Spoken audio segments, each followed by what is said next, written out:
On this edition of Lexington Now, a new warming center opens for the homeless, programming at the YMCA, and Bluegrass Agtech.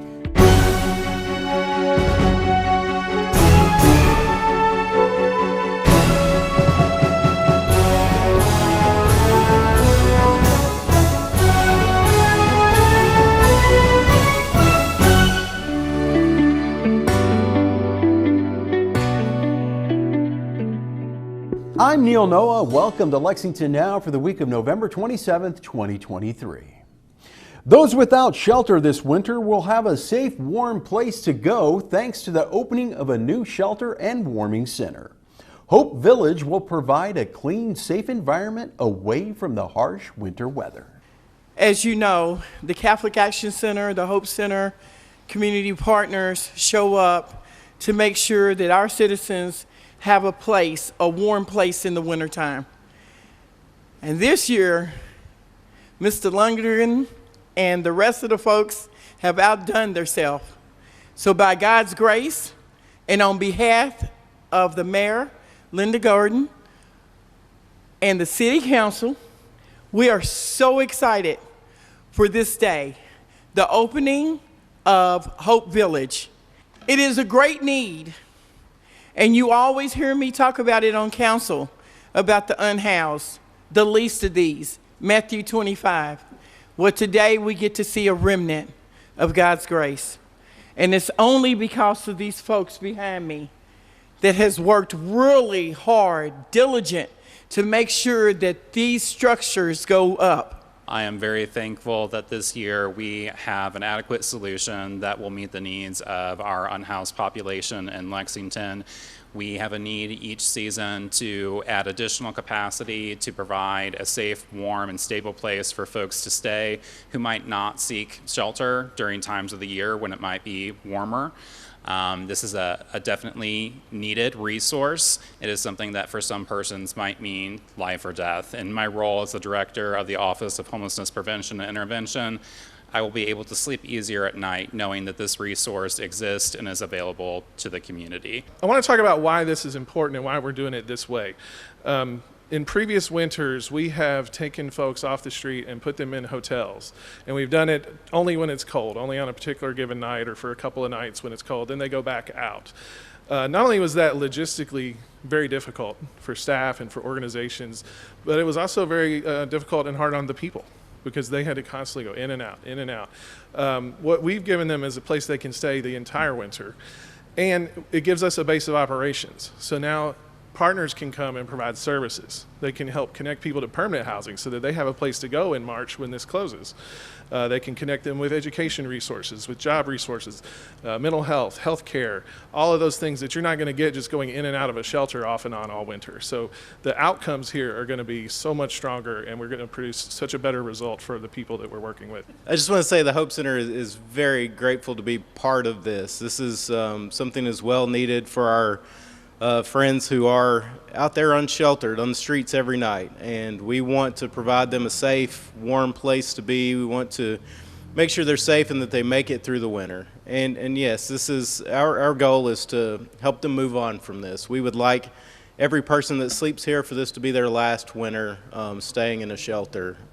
So our goal is to try to provide them a safe place to be, and just help them move on, whether that be housing or just whatever needs they may have. And so we're grateful to be part of this community, a community that recognized the need and a community that stepped up. I just want to say happy Thanksgiving. The doors is getting ready to open. People will be warm. And the worst thing that all of us could do is wake up and find a headline that someone has frozen on the streets of Lexington because they didn't have a place to go.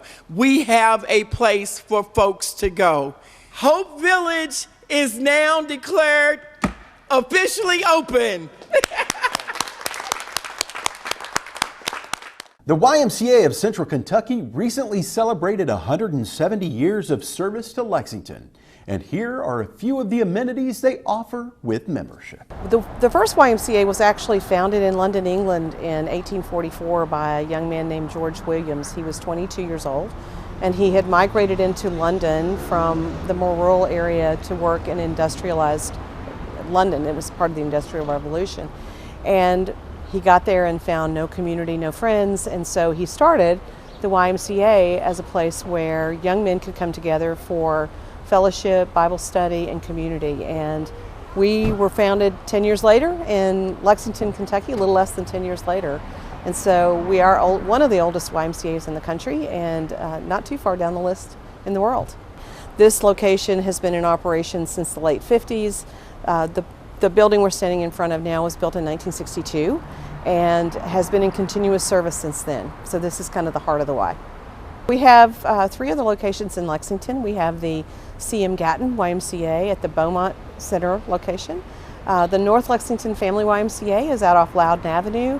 The Whitaker Family YMCA is out in Hamburg, and we also have a YMCA in Frankfurt at Prevention Park. The Y is kind of known as what happens in the building, right? People come to swim, they come to work out, they come to have coffee with their friends, but really the bulk of our programs are outside our buildings. We do after-school programs in 17 different locations in the community.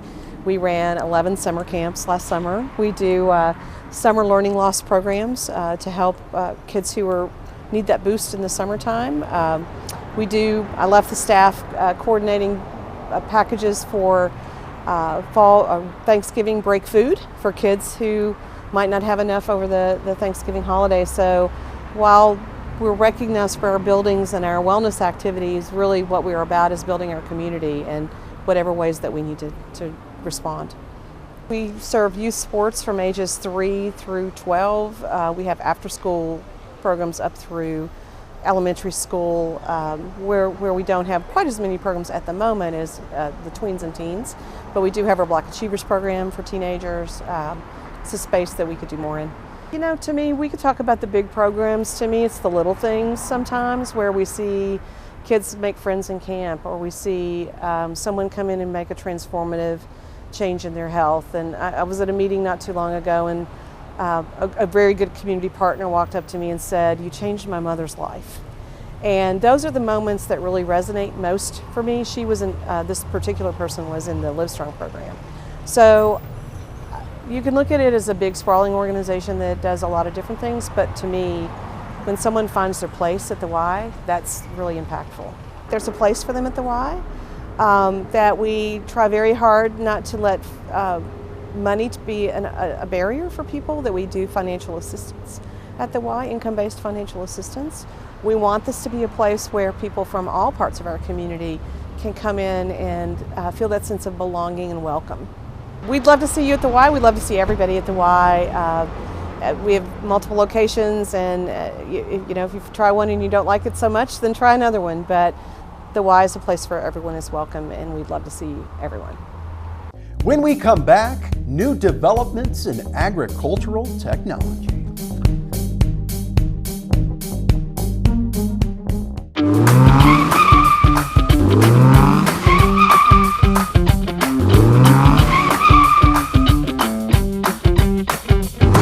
Hello, I'm Lieutenant Chris Van Brackle with the Lexington Police Department Traffic Unit. Today we are talking about disability accessible parking and the aisles between those parking places. Accessible parking is a valuable and necessary resource for people with disabilities, and that includes the striped area next to accessible parking spots. These are access aisles, and it is illegal to park here, even if you have an accessible parking permit. Police and LexPark will write tickets when they see vehicles parked in an access aisle or parked in an accessible space without a placard, and the fine is $250. Know where and where not to park. Keep the access aisles clear. Thank you, and drive safe.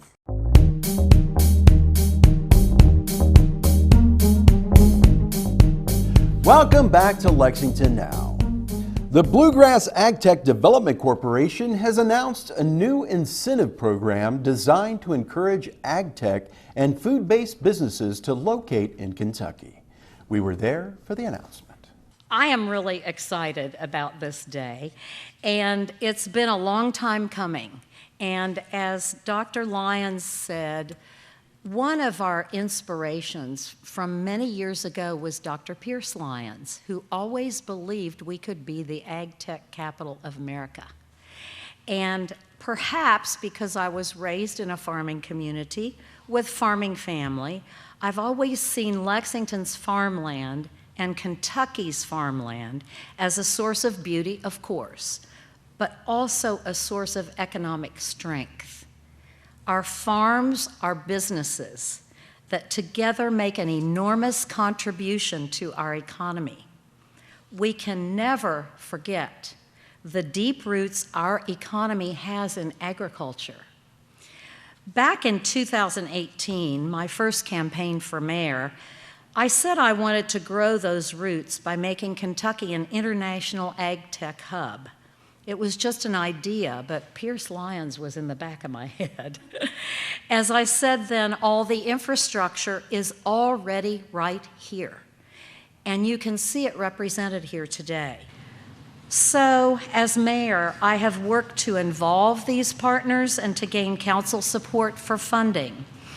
Over the years, I've learned that partnerships are vitally important to make things happen in our city.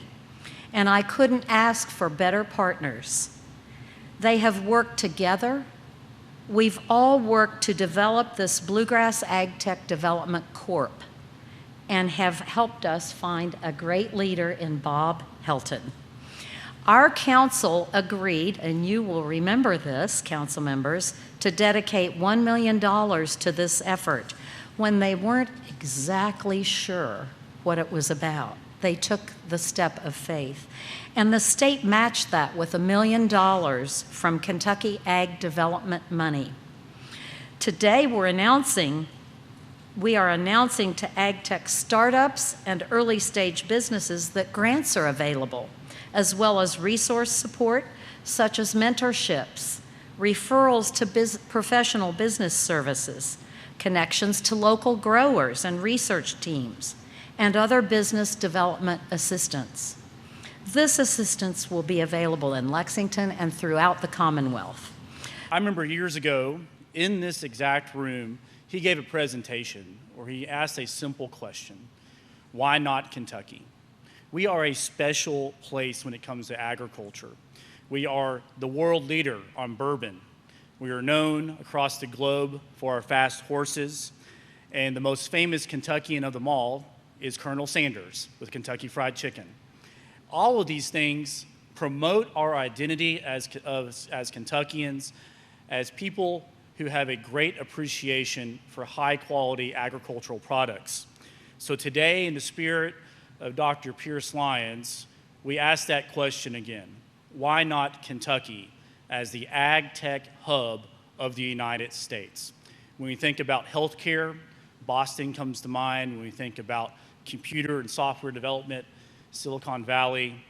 We want to make sure that Kentucky is the first destination when people think about bringing a good idea to market that helps improve our food systems, our nutrition, our environment, and help productivity on the family farm.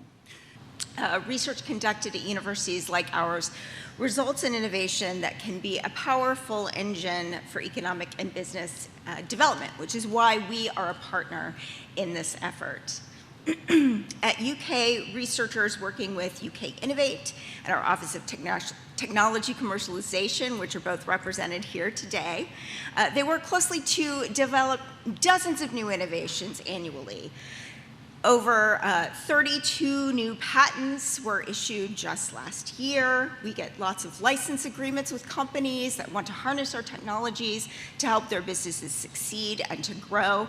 We also found our own startup companies from our research group. And there were 5, for example, developed just last year, one of which was founded by a faculty member in the Martin Gatton College of Ag, Food, and Environment. So we are contributing to ag tech business development already. We're investing further in a new personnel and new work with UK Innovate to accelerate this work. Also, the recent Gatton Foundation gift will also provide new opportunities to address these grand challenges that our farmers, our food producers face through transdisciplinary research, which we expect to result in new ag-tech innovations to benefit the state. Bluegrass Agtech, as you've heard, is excited to launch our Challenge Grant program.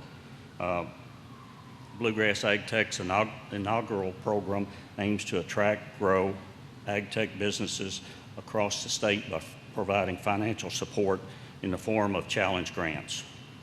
The Bluegrass Agtech Challenge Grant features, for our first year, we will have $750,000 available for funding projects and accepting applications. The funding process, or funding, is focused on startups for early stage business with food or agricultural technology products or service. And then on top of that, we have the opportunity for a second year of another $750,000 for grants. So those applications are open today, and you can find the sign-up form for that on our website. The Pam Miller Downtown Arts Center is expanding and modernizing its space, and we caught up with project architects to talk about what the renovation will bring to the Main Street Arts scene. So my name's Joe Rasnick. I'm with Integrity Architecture. We are the architect of the project, and we are standing in the third floor of the Pam Miller Downtown Arts Center. It's one of a couple of spaces that will be fit up and generally brought up to modern standards and add some much needed square footage to the existing center. This is a great spot in the building. So there's going to be a lot of different classes or visiting artists that can come here and make use of the workspace itself. We've got sinks, we've got fume hoods, we've got plenty of kind of movable furniture or kind of teaching space on the wall. It's a very flexible part of the project. That'll be a part of our community that they can use. So we're excited to help put that together. So what we are adding is, in general, a lot of flexible space. We know, and working with the city and just doing the type of work we do in the community, we know that the arts are a huge element in Lexington and broader Fayette County. We're very excited by that and that type of work as a firm. So we latched onto this project pretty quickly, and we're very excited to kind of assist the city and the great staff at Pam Miller at kind of dreaming up what some of this unused space could become. Performance type spaces, so you have dances, you have things like acoustic performances or music performances. We'll also have event space. We are very excited to be involved with a project that puts the arts front and center. So this is like a really cool blend between performance space and event space. Now those are very different user groups. Like one of them is like all blackout, all lights and performance, and the other one is sort of like, it's like a community thing where we're here to, like a bunch of people relating in a big group. And so those types of environments, they often shift a lot. That's two very different types of environments. So we've been excited to kind of come and approach this project to provide both of those things with that type of flexibility. It's been a lot of fun, especially down on the first floor with that kind of performance space that kind of has a couple different focus areas, and then it's also a big, basically party room for after events or before events or different things here and there for the city and for the Arts Center. Now up here on the third floor, this is a much larger area. And so there's a few things that they can do here, from a larger group to a medium group to like this makerspace group in the back that kind of, they can get super messy if they want to get messy, or you can come out here and you can have a wedding reception and such. So it's a super flexible space, and that's been a lot of fun to kind of help hear from the users what they need and what they're looking for, and then try to bring that to them. Bring that to the city is an exciting thing to do. So this is an ARPA-funded project, one of many that have been going on around the community. So we are super thrilled to have the opportunity to work on one of those types of projects, but also very excited that we had that access, we had that ability to procure that funding for the project to really make this happen, and it was vital for the project. I would say I'm mostly excited just with the simple idea that there's going to be a lot of spaces that have not been getting used, that have been sitting here dormant for many, many years, and they're finally going to start to get some activity. Particularly the Main Street restaurant space that really was kind of a fixture for the community for so long. I'm really, really excited to see some new life get brought to that. Anytime we can activate Main Street and anytime we can bolster some of those cultural things like the Pam Miller Art Center is just a really great benefit, both personally and professionally for me. So I'd say that's what I'm most excited about. We're back to a busy schedule at City Hall after the holiday week, and you can catch all the live gavel-to-gavel action right here and on our website. And remember, you can find all the most accurate and up-to-date information on all city business on lexingtonky.gov. Here's this week's meeting coverage.